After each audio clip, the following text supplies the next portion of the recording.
நாராய் நாராய் செங்கால் நாராய் தென் திசை குமரியாடி வடதிசை ஏகுவீர்.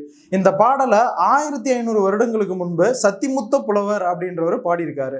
இந்த பாடலோட அர்த்தம் அப்படின்னா பறவைகள் வலசை போதல் ஆர் இடம்பெயர்தலை பத்தி பாடியிருக்கிறது தான். தமிழர்களோட பண்பாட்டிலையும் கலாச்சாரத்திலையும் விருந்தோம்பல் அப்படின்றத தாண்டி உயிர்களிடத்துல அன்பு செலுத்துறதும் ஒரு முக்கியமான பண்பாடா விளங்குது. இதுக்கு உதாரணமா நம்ம நிறைய விஷயத்த சொல்லலாம். உதாரணமா நம்ம சொல்லணும்னா வள்ளலார் பாடிய வாடிய பயிரை கண்ட போதெல்லாம் வாடினேன்னு சொல்லலாம். இல்ல பாட்டுக்கொரு புலவன் பாரதியார் சொன்ன காக்கை குருவி எங்கள் சாதின்னு சொல்லலாம். முல்லைக்கு தேர்ந்தெடுத்த பாரியிலிருந்து மயிலுக்கு போர் விதந்த பேகன்ல இருந்து சொல்லலாம்.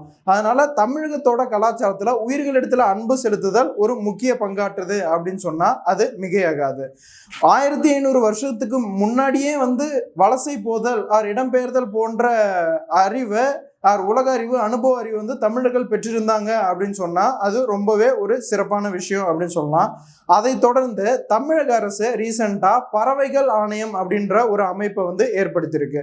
இந்த அமைப்போட முக்கிய பணிகளா அதை சொல்றது பறவைகளை பாதுகாக்கிறது, பறவைகளோட வாழிடங்களை பாதுகாக்கிறது, அதோட இனப்பெருக்கிறதுக்கு உதவுதல், இந்த மாதிரி விஷயத்த ஹெல்ப் பண்றதுக்காக தான் இந்த பறவைகள் ஆணையம் அப்படின்னு சொல்லி ஒரு அமைப்பை தமிழக அரசு ஏற்படுத்தியிருக்கு. இந்த ஆணையத்தோட தலைவரா தமிழக அரசின் வனங்கள், சுற்றுச்சூழல் மற்றும் கால பருவநிலை மாற்றத்தோட செயலாளராக இருப்பாங்க அப்படின்னு சொல்லியிருக்காங்க. ஸோ இன்னைக்கு இதை பத்தி தான் பார்க்க போறோம். நான் சேதுபதி வேலன், ராஜீவ் காந்தி ஐஏஎஸ் அகாடமியில இருந்து.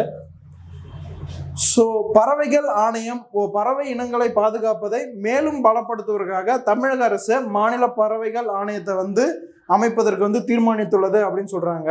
இதோட தலைவராக நான் ஆல்ரெடி சொன்ன மாதிரி சுற்றுச்சூழல், காலநிலை மாற்றம் மற்றும் வனத்துறை கூடுதல் தலைமைச் செயலாளராக செயல்படுவார் அப்படின்னு சொல்லியிருக்காங்க. இந்த ஆணையத்தோட பணிகளா அனைத்து பறவைகள் சரணாலயத்தின் பறவைகள் கூடு கட்டுவதற்கான வசதியும் முன்னேற்றமும் பாதுகாப்பு காரணங்களுக்காகவும் ஒருங்கிணைந்த மேலாண்மை திட்டம் தயாரிக்க வேண்டும் அப்படின்னு சொல்லியிருக்காங்க. தமிழ்நாட்டில் உள்ள உள்ளூர் மற்றும் வெளிநாட்டு பறவைகள் வசிக்கும் இடங்களுக்கான வரைபடங்கள், அதாவது மேப் தயாரிக்க வேண்டும் அப்படின்னு சொல்லியிருக்காங்க. பறவைகள் சரணாலயத்தை புதுப்பிக்கும் பணிகள் மற்றும் மறு ஆய்வு செய்தல், இந்த பணிகளுக்காக உள்ளூர் மக்களுக்கு பயிற்சி அளித்து பயன்படுத்தி கொள்வது போன்ற பணிகளை இந்த ஆணையம் மேற்கொள்ளும் அப்படின்னு சொல்லியிருக்காங்க. ஸோ தமிழகத்துல பறவைகள் சரணாலயம் மொத்தமா 17 இருக்கு.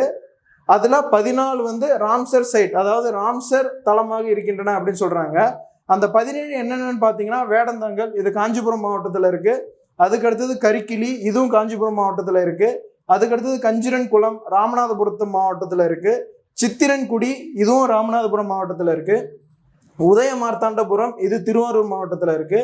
வடுவூர் திருவாரூர் மாவட்டத்தில் இருக்கு. கூந்தன் குளம் திருநெல்வேலி, கரைவெட்டி அரியலூர், வெள்ளோடு ஈரோடு, மேல் செல்வனூர் மற்றும் கீழ் செல்வனூர் ராமநாதபுரம் மாவட்டத்தில் இருக்கு. தீர்த்தங்கள் ராமநாதபுரத்தில் இருக்கு. சக்கரக்கோட்டை ராமநாதபுரத்தில் இருக்கு. ஊசுடு ஏரி விழுப்புரத்தில் இருக்கு. பழவேற்காடு ஏரி திருவள்ளூர்ல இருக்கு. கழுவெளி சதுப்பு நிலம் விழுப்புரத்தில் இருக்கு. நஞ்சராயன் ஏரி திருப்பூர்ல இருக்கு. ஸோ இதை தாண்டி நம்ம பாட புத்தகத்திலையும் பறவைகள் சம்பந்தமா நிறைய டீட்டெயில்ஸ் கொடுத்துருக்காங்க. அதுல முக்கியமானது யாருன்னா சலீம் அலி. இந்தியாவோட பறவை மனிதர் அப்படின்ற அழைக்கப்படுகின்ற சலீம் அலி தான் இந்தியாவில் பறவைகள் பற்றின ஒரு சிஸ்டமேட்டிக் ஸ்டடியை கண்டக்ட் பண்ணாரு. அதனாலதான் அவர் இந்தியாவோட பறவை மனிதர் அப்படின்னு சொல்லி அழைக்கப்படுறாரு. பறவைகளை பாதுகாக்கிறதுலையும் அதோட வாழ்விடங்கள் பற்றிய நிறைய குறிப்புகளை அவர் ஆய்வு பண்ணியிருக்காரு. அது மட்டும் இல்லாம அவரோட சுயசரிதை த ஃபால் ஆஃப் ஸ்பேரோ அப்படின்னு சொல்லுவாங்க. இவரை கௌரவிக்கிற விதமா இந்தியாவில் காஷ்மீர் மாநிலத்தில் உள்ள இப்ப யூனியன் டெரிட்டரியா மாத்திட்டாங்க.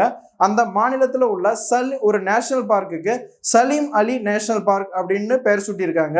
அதை தாண்டி கோவாவில் ஒரு பேர்ட் சாங்சுரிக்கு சலீம் அலி பேர்ட் சாங்சுரி அப்படின்ற பெயரும் வச்சிருக்காங்க. பறவைகள் பற்றி நமது தமிழக பாட புத்தகத்துல தரப்பட்டுள்ள குறிப்புகளை தான் இப்ப பார்க்க போறோம். சிறகடிக்காமல் கடலையும் தாண்டி பறக்கும் பறவை பேரு ஃப்ரிகேட் பேர்ட் ஆர் கப்பல் கூழைக்கடா ஆர் கடற்கொரலை பறவை அப்படின்னு சொல்லுவாங்க. நீண்ட தூரம் பறக்கும் பறவைக்கு ஆர்டிக் ஆலான்னு சொல்லுவாங்க. இது 22,000 கிலோமீட்டரை தாண்டி பறக்கும் அப்படின்னு சொல்லுவாங்க. பறவைகள் பற்றிய படிப்பு ஒரிந்தோலஜி அப்படின்னு சொல்லுவாங்க. ஒவ்வொரு வருடமும் மார்ச் மாதம் 20ஆம் தேதி சிட்டுக்குருவிகள் தினம் கொண்டாடப்படுகிறது. நன்றி.